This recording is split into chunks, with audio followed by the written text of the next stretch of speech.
Mesdames, Mesdemoiselles, Messieurs, frères et sœurs bien-aimés, amis de partout, je vous salue tous dans le nom précieux de Jésus, notre Sauveur, lui qui nous a aimés, qui s'est livré lui-même pour nous à la croix du Calvaire.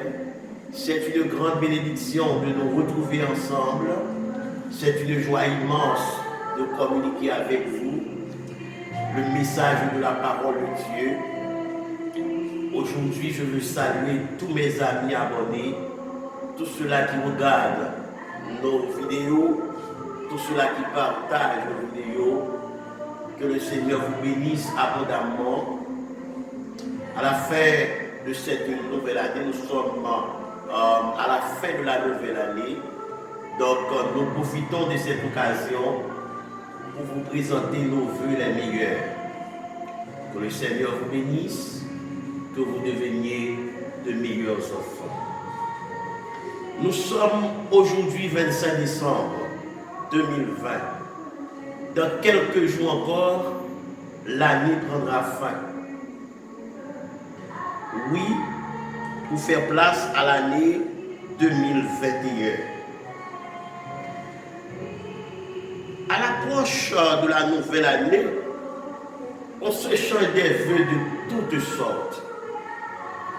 Vœux de bonheur, vœux de prospérité, vœux de santé, vœux de longévité et j'en passe. Cependant, au fond de nous-mêmes, se dressent des points d'interrogation, surtout sur l'avenir. De quoi l'avenir sera-t-il fait?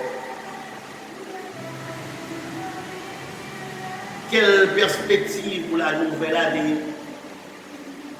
Mes rêves seront-ils réalisés? C'est autant d'interrogations, autant de questions qu'on se pose. Mais je dois vous dire, frères et sœurs bien-aimés, amis de partout, que l'avenir est à Dieu. L'avenir est à Dieu. C'était la déclaration de Victor Hugo au man de Napoléon Bonaparte. L'avenir est entre les mains de Dieu. David a dit, Seigneur, mes destinées sont dans tes mains. Je vous invite à confier votre avenir entre les mains de Dieu. Je veux, au seuil de la nouvelle année, vous présenter 5 choses à éviter. 5 pratiques, 5 choses à éviter pour cette nouvelle année, en vue d'attirer sur vous la bénédiction de Dieu. La première chose à éviter, mesdames et messieurs, c'est la charnalité ou l'animalité. Nous vivons dans la chair, mais nous ne sommes point redevables à la chair. La chair a des désirs contraires à ceux de l'esprit. La chair fait toujours des exigences. Mais on doit la commander. On doit l'assujettir. Il faut éviter d'être commandé par la chair. Elle est un ennemi qui doit être vaincu. Il faut préserver, il faut la préserver pour le Seigneur. La chair fait toutes sortes d'exigences. Nous autres, en tant que serviteurs de Dieu, servantes de Dieu, nous devons reconnaître que la chair est un ennemi. Les chrétiens ont 3 ennemis comme la chair, le diable et le monde. Nous devons toujours penser à cela. Quand nous vivons dans la chair, nous sommes plus redevables à la chair. Sous la plume de l'apôtre Paul, il parle de l'homme charnel, l'homme animal et l'homme spirituel. L'homme charnel, c'est un enfant de Dieu, mais qui pratique encore les œuvres de la chair. Voilà pourquoi nous vous demandons, si vous voulez avoir les bénédictions de Dieu sur votre vie, évitez de vivre selon la chair, mais de vivre selon l'esprit. Car ceux qui vivent selon la chair ne sauraient plaire à Dieu. Cependant, pour l'homme naturel, qui ne reçoit pas les choses de Dieu, on dit l'homme naturel ou l'homme animal. L'homme animal ne reçoit pas les choses de l'esprit. Il est trop plein de lui-même. Il est orgueilleux. Il est vantard. Il ne pense pas à sa fin. Donc, ce que nous pouvons dire à l'homme animal, c'est de vous tourner vers Dieu. Nous pouvons vous demander de vous réconcilier avec Dieu. Il y a un serviteur de Dieu qui s'appelle Erskine qui a dit une fois, la plupart des hommes sont tellement pleins d'eux-mêmes qu'ils n'ont plus de place pour recevoir les eaux profondes de Dieu. À vous qui n'êtes pas encore convertis, soyez réconciliés avec Dieu, car l'avenir est à Dieu. La deuxième chose à éviter, c'est la modalité. On s'intéresse très souvent aux choses modernes. On s'intéresse très souvent aux choses temporelles au lieu de porter intérêt aux choses spirituelles et éternelles. Il faut savoir que la figure de ce monde passera un jour. N'aimez point le monde, ni les choses qui sont dans le monde. Si quelqu'un aime le monde, l'amour du Père n'est point en lui. Car tout ce qui se trouve dans le monde, c'est la convoitise de la chair, la convoitise des yeux et l'orgueil de la vie ne vient point du monde, ne vient point du Père, mais du monde. Il faut combattre la mondanité. Très souvent, on est à l'église, mais on vit à la manière du monde. Évitez au seuil de la nouvelle année de vivre à la manière du monde. Il faut vivre à la manière de Jésus-Christ. Il faut ressembler Jésus-Christ dans toutes vos actions et la bénédiction vous suivra pas à pas. La troisième chose à éviter, c'est l'avidité.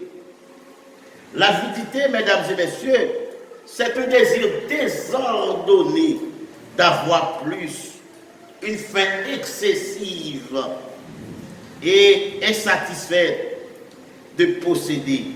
Elle est une bête sauvage. L'avidité saisit, agrippe, atteint, accroche et s'attache, refusant obstinément de se rendre. Le mot assez n'appartient pas au vocabulaire de cette bête. L'amour de l'argent est une racine de tous les maux, déclare la parole de Dieu. Celui qui aime l'argent fait n'importe quoi. Celui qui aime l'argent détruit, ravage même ses proches pour en conquérir. Trois choses à considérer concernant l'avidité. L'avidité est un désir excessif de posséder plus d'argent. C'est l'un des visages de l'avidité. Très souvent, l'avidité ressemble à une faim impitoyable qui vous tenaille et vous donne envie de posséder plus, de gagner plus et même d'accumuler plus d'argent. Il faut éviter l'avidité. Deuxièmement, l'avidité revêt souvent le masque des choses, des biens matériels. C'est un deuxième visage. Nous n'avons jamais assez de meubles à la maison. Nous avons assez de biens. En un mot, l'avidité, c'est le matérialisme dans sa forme la plus pure et sans contrôle. Il faut éviter l'avidité Troisièmement, l'avidité peut revêtir le visage de la réputation. L'avidité est aussi un désir excessif de devenir célèbre, plus célèbre, hein, de se faire un nom. Certains sont tellement décidés à devenir des stars ou à se mettre en lumière qu'ils ne reculent devant rien pour que les gens se parlent d'eux-mêmes ou pour se montrer dans les lieux qui comptent. Il est merveilleux de rencontrer des gens qui sont de vrais stars sans même le savoir. Quand on est populaire, on est en danger. L'homme qui est en honneur n'a point de durée. Il est semblable aux bêtes que l'on égorge. Ne recherchez pas les gloires, les honneurs de ce monde. Ne recherchez pas les gloires et les honneurs de ce monde. Cherchez de préférence à mieux connaître Jésus-Christ, notre divin Rédempteur. Ne recherchez pas à être le numéro 1, ça ne va rien régler pour vous. Être le numéro 1, c'est en quelque sorte un malheur que vous pouvez attirer sur vous. L'avidité est un désir excessif de posséder plus d'argent. L'avidité revêt souvent le masque des choses, des biens matériels. L'avidité peut revêtir le visage de la réputation. Quatrièmement, l'avidité peut revêtir le visage du pouvoir. Une telle avidité est un désir excessif d'obtenir plus de pouvoir, d'être en mesure de contrôler quelqu'un ou quelque chose, d'être le chef, de prendre toutes les décisions, d'être le numéro 1, la vedette locale, la vedette du pays. Le dessein suprême de beaucoup de personnes est de frayer un chemin jusqu'au sommet de l'échelle qu'ils auront choisi dans leur soif de succès. Que celui qui veut être le plus grand parmi nous soit le serviteur de tous, déclare le Seigneur. C'est le Seigneur qui élève les uns et qui abaisse les autres. De la poussière, il retire le pauvre. Du fumier, il relève l'indigent pour les faire asseoir avec les grands de son peuple. À tous les amis, à tous les politiciens qui m'écoutent, à tous ceux-là qui sont assoiffés du pouvoir, il faut savoir que l'élévation vient de Dieu. Il faut savoir que l'élévation vient de Dieu. C'est Dieu qui élève les uns et qui abaisse les autres. Jusqu'à présent, on fait n'importe quoi pour détruire. C'est le langage du pouvoir. Bousculer, détruire, dévorer. C'est le langage du pouvoir. Il faut se rappeler que c'est le Seigneur qui élève les uns et qui abaisse les autres. La troisième chose à éviter, mesdames et messieurs, en un mot, la quatrième chose à éviter, c'est la mendicité pour cette nouvelle année. Évitez d'être un mendiant. Dieu vous bénit suffisamment. Il y a plus de bonheur à donner qu'à recevoir. Il y a trop de mendiants en Haïti, dans notre pays. Ce n'est pas une bénédiction quand on est un mendiant. Il faut combattre dans votre vie le parasitisme et le paternalisme. Quand je parle de mendiants, je ne veux pas parler des pauvres dans les rues qui sont dépourvus de tout. Et ils n'ont rien, ils ont besoin d'être secourus. Je veux parler de nos dirigeants, de nos hommes politiques qui tendent toujours les mains vers les autres pays, vers les pays amis. Nos hommes politiques ne sont pas généreux. Ils gaspillent les biens du pays. Il n'y a aucun plan pour l'avenir des jeunes. On se bat seulement pour être au timon des affaires. On ne veut rien dépenser dans son argent. Les hommes politiques, la plupart d'entre eux, sont des millionnaires. Il faut savoir que vous ne pourrez pas aller dans l'au-delà avec de l'argent. Soulager la misère du peuple, au lieu de demander au nom du peuple. Et lorsque vous demandez au nom du peuple, vous faites du pays un pays de mendiants, alors que vous avez assez d'argent pour aider le peuple. On ne veut pas donner. Il n'y a plus de bonheur à donner qu'à recevoir. Il ne faut pas attendre des blancs, par exemple, qui construira le palais national. Vous attendez les blancs. C'est les blancs qui vont construire le palais national pour vous. Ou bien vous allez vous mettre ensemble. Ce que vous possédez, les biens que vous avez entre vos mains, pour dire, chers compatriotes, mettons-nous ensemble pour construire le palais, pour construire le pays, pour construire le pays qui est écrasé après le terrible tremblement de terre de janvier. Je ne veux pas parler des hommes politiques seulement, je parle aussi de nos dirigeants religieux, qui sont des quémandeurs, qui ont toujours un petit bol bleu dans leurs mains. La parole de Dieu déclare, quiconque demande reçoit, demandez et vous recevrez. Mais qui on doit demander? À qui on doit s'adresser? Il faut se tourner vers Dieu, car il donne en abondance à ses enfants. Par la bouche du psalmiste, nous entendons Dieu dire, j'ai été jeune, j'ai vieilli, et je n'ai point vu le juste abandonné, ni sa postérité mendiant son pain. Il est compatissant, et il prête, et sa postérité est bénie. Ne soyez pas un quémandeur.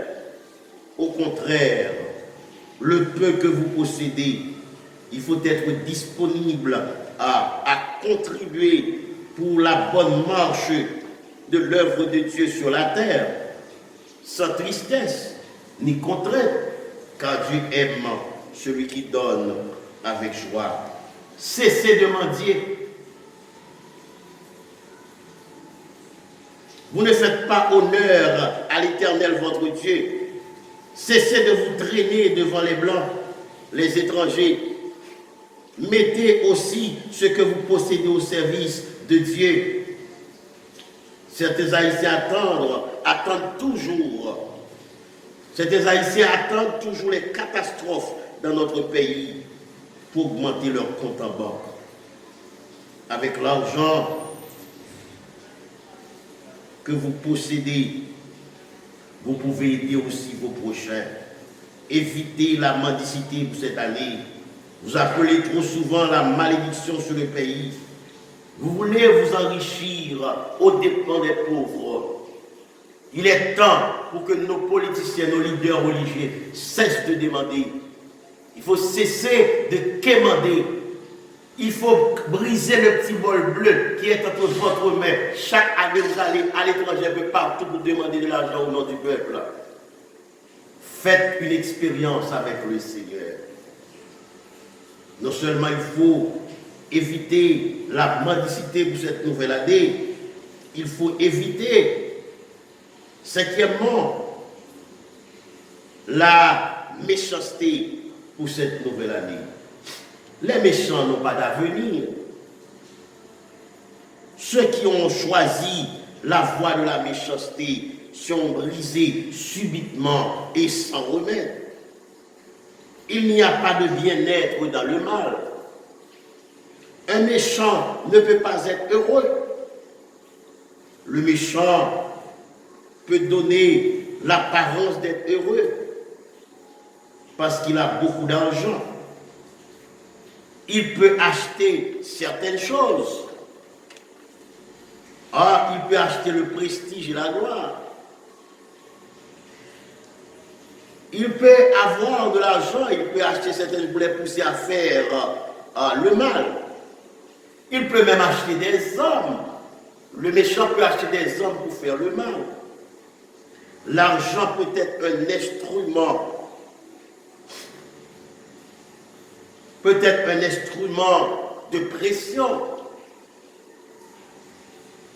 L'argent peut être un élément du bonheur, mais il ne suffit pas pour nous rendre heureux. L'argent ne suffit pas pour nous rendre heureux. Vous qui avez de l'argent, vous devez savoir que vous périrez avec votre argent si vous ne remettez pas votre vie entre les mains de Jésus-Christ comme votre sauveur personnel pour cette nouvelle année. Donnez votre cœur à Jésus-Christ. Cessez de vivre pour vous-même et de faire la méchanceté, car le Seigneur n'est pas avec vous. Si les méchants croissent comme l'herbe, si tous ceux qui font le mal fleurissent, c'est pour être anéantis à jamais.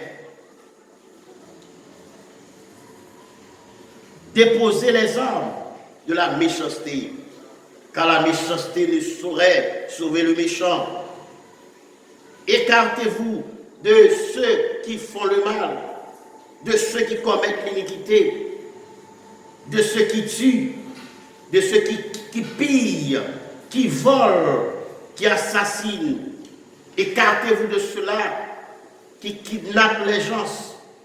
En Haïti, c'est comme s'il n'y a personne, il n'y a pas de gens de bien, c'est comme s'il n'y a pas de gens de bien dans ce pays.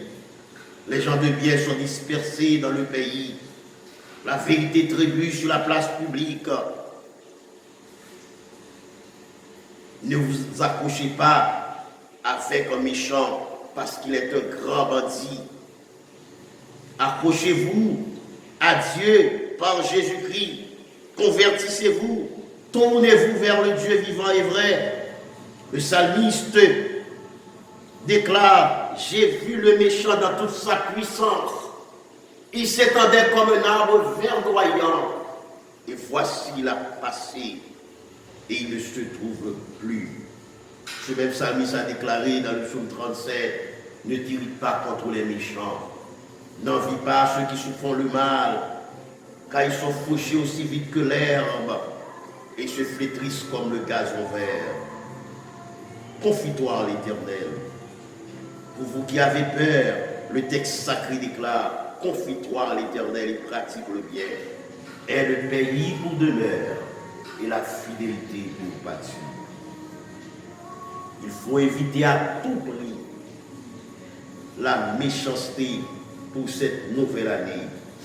Accrochez-vous à Dieu. Si vous voulez voir la grâce de Dieu, les bénédictions de Dieu sur votre vie, sur votre foyer, sur votre pays, cessez de faire le mal, cessez de semer le mal, cessez de faire la méchanceté. Et vous direz à l'instar du psalmiste David: le bonheur et la grâce m'accompagneront tous les jours de ma vie, et j'habiterai dans la maison de l'Éternel jusqu'à la fin de mes jours. 5 choses à éviter pour cette nouvelle année. Éviter la charnalité ou l'animalité. Éviter la mondanité. Il faut éviter l'avidité, la mendicité et la méchanceté. Que le Seigneur vous aide à éviter ces choses pendant cette nouvelle année. Qu'il en soit ainsi pour vous.